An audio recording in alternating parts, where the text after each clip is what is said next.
حسن صاحب آپ کی طرف آؤں گی. جس طرح سے ہم نے دیکھا گزشتہ چند ماہ میں 70 روپے کے قریب جو ہے وہ پیٹرول سستا ہوا، لیکن پیٹرول مصنوعات میں کمی کا جو ریلیف ہے وہ عوام تک کیوں ابھی تک جو ہم دیکھ رہے ہیں وہ منتقل نہیں ہو سکا؟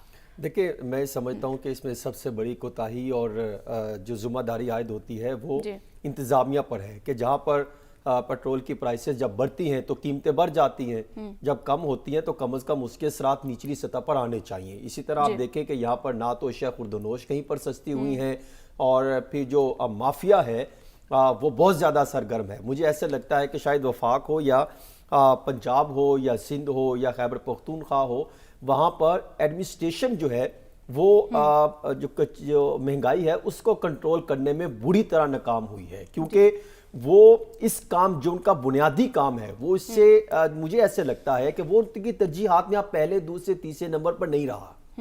ان کے ترجیحات میں اب معاملہ جو ہے وہ کنورٹ ہو گئے کہ ہم نے کس کو جتانے کے لیے کیا انتظامات کرنے ہیں، کس کی فہرستیں تیار کر کے ان کے اپنے قائد کے جو بیوروکریسی کے بھی اب قائد بن گئے ہیں نا، کہ اب انہوں نے کس کو جا کے بریفنگ دینی ہے، کس کے معاملات کو بہتر بنانے کے لیے اقدامات کرنے ہیں، کس کو لیول پلینگ فیلڈ دینی ہے. ایسے ہی جس سے آج ابھی میں دیکھ رہا تھا کچھ دیر پہلے بتایا گیا کہ مسلم لیگ نون نے بہت بڑی خبر دی، تو وہ خبر میں اگر آپ سے شیئر کر لوں تو مجھے اندازہ ہوگا کہ یہ اس سے میں تو ہل گیا کہ مسلم لیگ نون کے لیے ایک بہت بڑا جو ہے وہ ان کی پیش رفت ہوئی ہے کہ این-119 میں مریم نواز شریف صاحبہ کے حلقے میں وہاں پر قومی اور صوبائی اسمبلی کے وہ امیدوار مہر وسیم وہ دستبردار ہو گئے ان کے حق میں.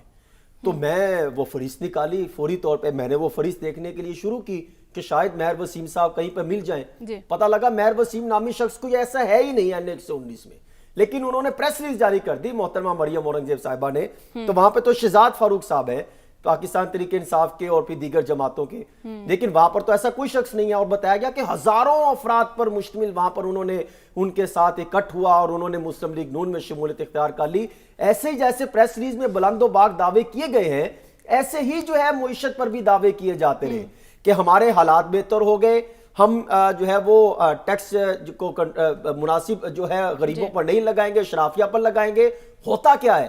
ہوتا یہ ہے کہ جب یہ شرافیہ بیٹھتے ہیں، حکمران اقتدار پر آتے ہیں، تو پھر یہ 76 سالوں سے جو چلتا آ رہا ہے کہ شرافیہ کو بالکل سائیڈ لائن کر دیتے ہیں، غریبوں پر ٹیکس لگا دیتے ہیں. آج دیکھیں کہ آج مہنگائی اس حد تک عروج پر ہے جس کی میں بات کرتا ہوں کہ ٹماٹر 200 روپے کلو ہے اور ادرک 800 روپے کلو، پیاز 200 روپے کلو.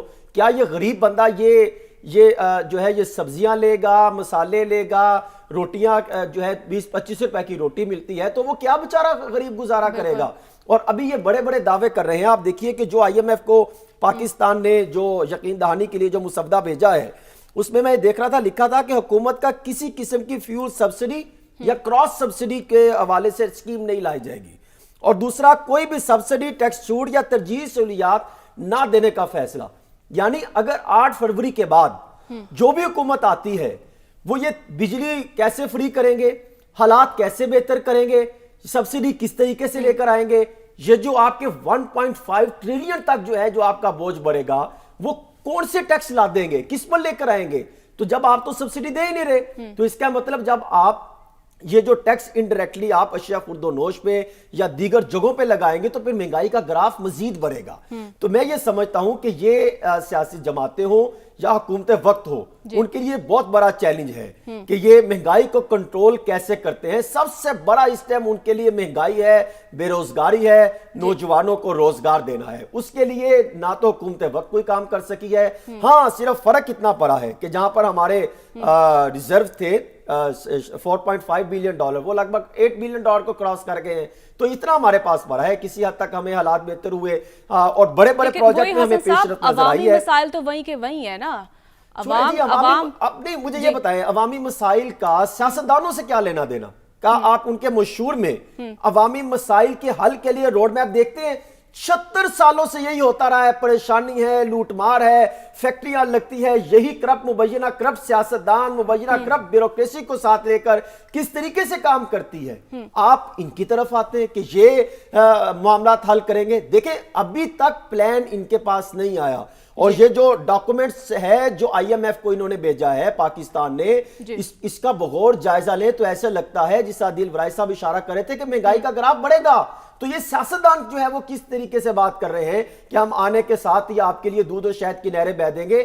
ہاں گراف اگر کسی چیز کا بڑھے گا حقیقی معنوں میں تو وہ ان کے ایسٹس بیونڈ کیس کا بڑھے گا. ان کے ایسٹس جو بڑھتے تھے کیس کے آمدن سے زائد اثاثہ جات وہ ان سیاستدانوں کے بڑھتے ہیں. حقیقی معنوں میں تو عوام رول کے رہ گئی. عوام کے پاس جاتے ہیں وہ کہتے ہیں حالات دیکھ لیجئے ہم کس طرح جائیں گے جو ہے ان کو ہم حالات کیسے گزارا کریں گے. یہ نون لیگ کے منشور کو کور بھی آپ کر رہے ہیں بحیثیت بیٹ رپورٹرز کو دیکھتے بھی ہیں.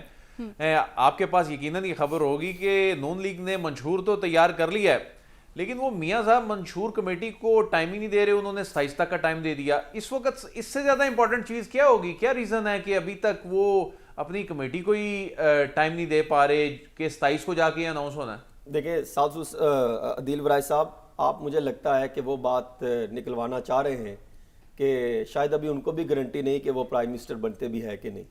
اور مجھے لگتا ہے کہ کچھ روز قبل ان کے گھر میں بھی ایک بیٹھک ہوئی تھی جاتی عمرہ میں اور کل کو جو گزشتہ روز گزر گئی گزشتہ روز شام کو میاں محمد نواز شریف صاحب اور مریم نواز شریف صاحبہ وہ شہباز شریف صاحب سے ملنے مولا ٹاؤن آئے ہیں. وہاں پہ ان کی ایک اہم بیٹھک ہوئی اور کوشش یہ ہوئی کہ تمام جو ہے وہ سب مل کر چلیں. آپ دیکھیے کہ جب حافظ آباد میں شہباز شریف صاحب نے بھی جانا تھا وہ وہاں پر نہیں گئے.